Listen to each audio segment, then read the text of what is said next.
This video is part of a series for the Farm Advisory Service. Today I'm going to be talking about assessing rations.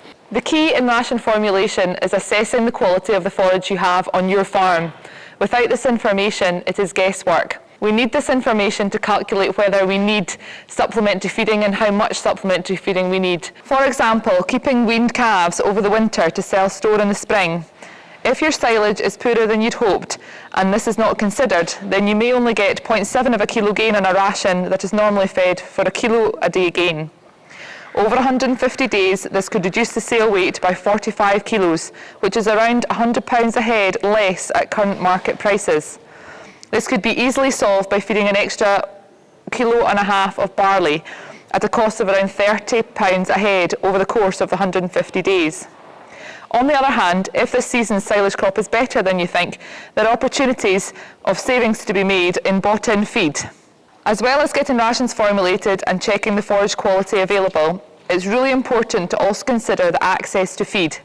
If feed is to be restricted, for example, to over-fat suckler cows, check all the animals can eat at once. If feed is offered ad lib, ensure that it is positioned in a way that animals feel comfortable going to eat without getting bullied. It may seem simple management issues, however, it's these small changes that can make big differences. Check that the cattle have good access to clean water with a good flow rate. If cattle are gathering at water troughs or the troughs are always refilling, check this out.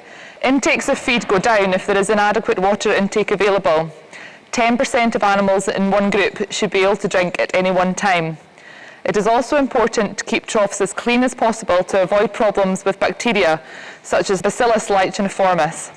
This is a bacterium that grows in dirty water troughs and can cause abortion in cattle. So, 3 things to check with your rations. Ask yourself, has the quality of the forage been taken into consideration? If it hasn't, that's the first place to start.